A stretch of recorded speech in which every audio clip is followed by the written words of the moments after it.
Welcome back, boys and girls. It's Mrs. McGowan. I have both of my little visitors up here tonight. I have Bella and Dixie.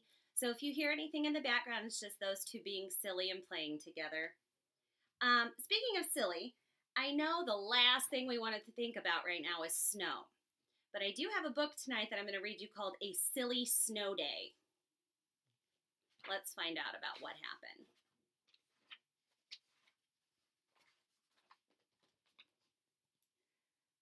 Oh, yawned Mr. Tortoise. Winter is here. Oh, so it is, yawned Mrs. Tortoise.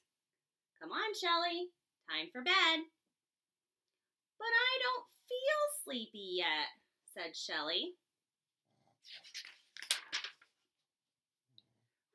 Ridiculous, cried Mr. Tortoise. All tortoises go to sleep for the winter. Why? Asked Shelley. Because it's cold outside and there's no food. But I don't want to go to sleep, said Shelley. I want to see what winter is like.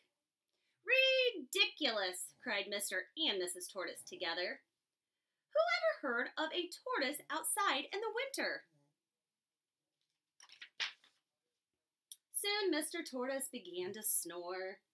And not long after that, Mrs. Tortoise began to snore. And not long after that, Shelley left her warm bed of leaves and out she went through a hole in the shed to see what winter was like. Outside the shed, Shelley blinked. There was snow and ice everywhere, even on the duck pond and the hill. As she lumbered along, a duck spotted her. A tortoise out in the winter? Quacked the duck. Ridiculous! No, it isn't, said Shelley. Oh, no? Then let's see you break through the ice to get food like I can. Ha, quack, ha.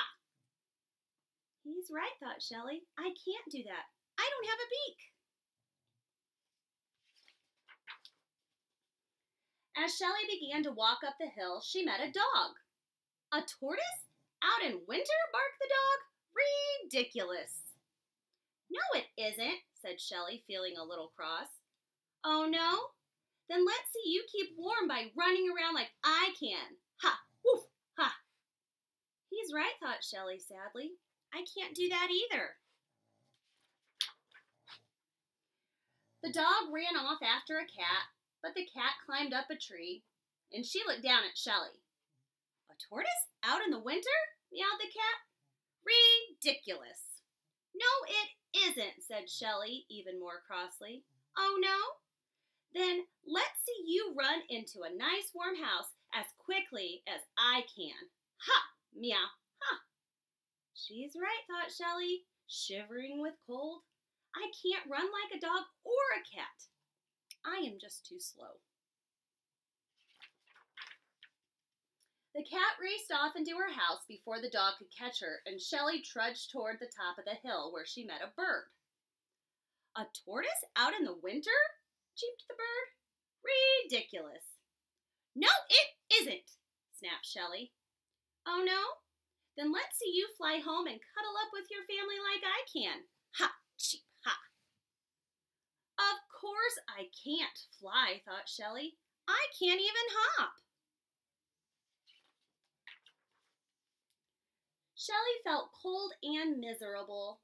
She remembered her warm, cozy bed, and a tear trickled down her cheek. They're all right, she thought. A tortoise out in winter is ridiculous. She was so sad she didn't notice the big patch of ice ahead, and she slipped on it. Shelley fell over backward and began to slide down the hill. Faster and faster she went. Faster than a dog could run, faster than a cat, until suddenly she hit a bump and flew into the air like a bird. Whee! With a thump, Shelley landed on the icy duck pond and slid toward the hole in the shed.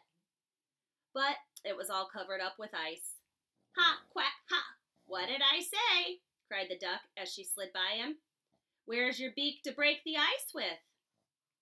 I don't have a beak, thought Shelley, but I do have a shell. And tucking her head inside it, she broke through the ice into the shed and home. Hearing all the noise, Mrs. Tortoise woke up. "You haven't been outside, have you, Shelley?" she asked. "A tortoise? Out in winter?" said Shelley, snuggling into bed. And before she could say ridiculous, she was fast asleep. The end. Well, I hope you guys can all cuddle up and go have a good night's sleep, and that we will see you again tomorrow. Good night.